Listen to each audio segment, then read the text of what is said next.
India വൻ മുന്നേറ്റം നേടിയെന്ന് ചൈനയുടെ മുഖപത്രമായ ഗ്ലോബൽ ടൈംസിലാണ് ഈ വാർത്ത വന്നിരിക്കുന്നത്. ജനുവരി 2-ാം തീയതിയിലെ ഒരു വാർത്ത. ലോകത്തിലെ 7 രാഷ്ട്രങ്ങളും ഇന്ത്യയെ ചിലപ്പം പൊക്കിപ്പറഞ്ഞെന്ന് വരും. പക്ഷേ ചൈനയെ അങ്ങനെ പറയാൻ ഇന്നുവരെ തയ്യാറായിട്ടില്ല. ചൈനയെ നമുക്ക് അത്ര വിശ്വാസവുമില്ലായിരുന്നു. പക്ഷേ ഇപ്പോൾ ചൈനയുടെ ഔദ്യോഗികമായ പ്രമുഖ ഒരു പത്രത്തിൽ ഗ്ലോബൽ ടൈംസിൻ്റെ അതിൻ്റെ ഡയറക്ടർ ജനുവരി 2-ാം തീയതി ഒരു ആർട്ടിക്കിൾ എഴുതിയിരിക്കുന്നു. അതിൽ പറഞ്ഞിരിക്കുന്ന വിവരങ്ങളാണിത്.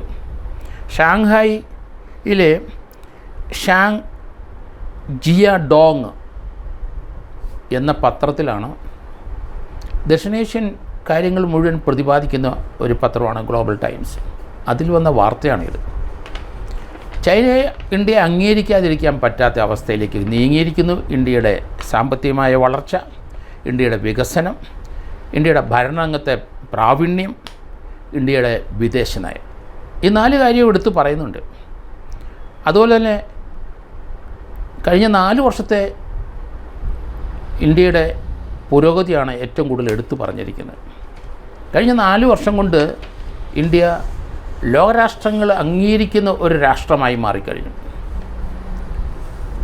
ഇന്ത്യയുടെ സാമ്പത്തിക രംഗത്തെ ശക്തി, ഇന്ത്യയുടെ സൈനിക ശക്തി, ഇന്ത്യയുടെ വിദേശ നയങ്ങളിലുള്ള മാറ്റം, അല്ലെങ്കിൽ വിദേശ നയങ്ങളിലുള്ള ഇന്ത്യയുടെ സമീപനം, ഇവയെല്ലാം ചേർത്ത് കഴിഞ്ഞ 4 വർഷത്തെ ഇന്ത്യയുടെ പുരോഗതിയാണ് വിലയിരുത്തി.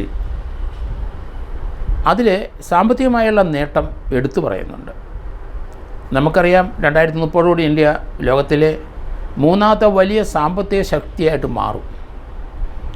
2030 ശേഷം 2040 ലോകത്തെ 1ാമത്തെ സാമ്പത്തിക ശക്തിയായി ഇന്ത്യ മാറും. രാഷ്ട്രീയമായ വലിയ അഭിപ്രായ വ്യത്യാസങ്ങൾ ഇന്ത്യയിലുണ്ടെങ്കിലും ഇന്ത്യയുടെ സാമ്പത്തിക വളർച്ചയിൽ അത് പിടിച്ചു നിർത്താൻ ലോകത്തിലെ ആർക്കും കഴിയില്ല. ഇന്ത്യയിൽ ഇപ്പം ഇന്ത്യയുടെ സഹായം തേടിയും ഇന്ത്യയുമായിട്ട് ഫ്രണ്ട്ഷിപ്പിൽ മാത്രമേ ലോകത്തെ എല്ലാ രാഷ്ട്രങ്ങൾക്കും അവരുടെ സാധനങ്ങൾ വിറ്റഴിക്കാനും ഇന്ത്യയുടെ സാധനങ്ങൾ നമുക്ക് വിറ്റഴിക്കാനും കഴിയുള്ളൂ. അതുകൊണ്ട് ചൈനയിലെ ആ ഷാങ്ഹായിലെ ആ മുഖപത്രം പറഞ്ഞത്, സാമ്പത്തിക രംഗത്ത് ഇന്ത്യ കൈവരിച്ചിരിക്കുന്ന നേട്ടം വളരെ വലുതാണ്. അതുപോലെ ഊർജ്ജ മേഖലയിൽ ഇന്ത്യയുടെ വ്യാവസായിക പുരോഗതിയിൽ ഇന്ത്യയുടെ മുന്നോക്കം പോകുന്ന എല്ലാ പദ്ധതികൾക്കും നമുക്ക് ഊർജ്ജം വേണം. അപ്പോൾ ഊർജ്ജ മേഖലയാണ് ഇന്ത്യ അപാരമായി ഇപ്പോൾ വികസിച്ചെടുത്തിരിക്കുന്നത്. നമുക്കറിയാം, ഇതിൻ്റെ അടിസ്ഥാനപരമായ തത്വം മൻമോഹൻ സിംഗിനെ നമുക്ക് മറക്കാൻ കഴിയില്ല. ഇന്ത്യയുടെ ഊർജ്ജ രംഗത്ത് അന്ന് ആറ്റോമിക് റിയാക്ടർ ഉൾപ്പെടെ ഉള്ളത് വിഭാവന ചെയ്തത്, ഇന്ത്യയുടെ ഊർജ്ജ മേഖലയിൽ അടിത്തറയിട്ടത് മൻമോഹൻ സിംഗ് തന്നെയാണ്. അദ്ദേഹത്തിൻ്റെ നയം കൊണ്ടാണ് ഇന്ത്യയിലെ നമ്മുടെ ഊർജ്ജ മേഖല എത്രമാത്രം അടിസ്ഥാനപരമായി പുരോഗതിയിലേക്ക് വന്നു എന്ന് നമുക്കത് മനസ്സിലാവും. അതുപോലെ ചൈനയുമായിട്ടുള്ള നമ്മുടെ മനോഭാവത്തിൽ അല്പം മാറ്റം വന്നിരിക്കുന്നു എന്നാണ് അവരുടെ വിലയിരുത്തൽ. അതുപോലെ ഇന്ത്യയുടെ നഗരത്തിലെ ഭരണത്തിൽ നഗരങ്ങൾ തമ്മിൽ ബന്ധപ്പെടുന്ന റോഡുകളുടെ വികസനം, ഇന്ത്യ ലോക നിലവാരത്തിലുള്ള റോഡുകളാണ് ഇൻ്റർസ്റ്റേറ്റ്, ഗുജറാത്ത് മുതൽ ഡൽഹി വരെയും, അതുപോലെ കേരളം മുതൽ അല്ലെങ്കിൽ കന്യാകുമാരി മുതൽ അങ്ങ് ഡൽഹി വരെയും, ഇന്ത്യയുടെ തെക്കും വടക്കും കിഴക്കും പടിഞ്ഞാറുമുള്ള മേഖലകളിൽ നിരവധി രാജ്യാന്തര നിലവാരത്തിലുള്ള റോഡുകൾ വന്നു കഴിഞ്ഞു. ചരക്ക് വ്യാപനം, നമ്മുടെ ഇൻഡസ്ട്രിയിലെ ഏത് സാധനങ്ങളും ഇന്ത്യയിൽ 36 മണിക്കൂർ അല്ലെങ്കിൽ 48 മണിക്കൂർ കൊണ്ട് മറ്റ് സംസ്ഥാനത്ത് എത്തും. എത്ര ഹെവി ആയാലും ശരി, അത് എത്തുന്നുള്ള സംവിധാനം നമ്മൾ എത്തിക്കഴിഞ്ഞിരിക്കുന്നു. റോഡിൻ്റെ വികസനം നമ്മുടെ നഗരപരിഷ്കരണത്തിന് ഏറ്റവും അത്യന്താപേക്ഷിതമായിരുന്നു. അത് നേടി എന്നുള്ള രീതിയിലാണ് ചൈന പറഞ്ഞിരിക്കുന്നത്. ചൈനയുമായിട്ടുള്ള നമ്മുടെ മനോഭാവത്തിലെ മാറ്റവും അംഗീകരിക്കാൻ അവർ തയ്യാറായതിൻ്റെ കാരണം, അന്താരാഷ്ട്ര മേഖലയിൽ നമ്മുടെ ബന്ധങ്ങൾ കെട്ടുറപ്പിച്ചു പോയി. അന്താരാഷ്ട്ര മേഖലകളിൽ ഇന്ത്യയുടെ ശബ്ദം എല്ലാവരും ശ്രവിക്കുന്നു.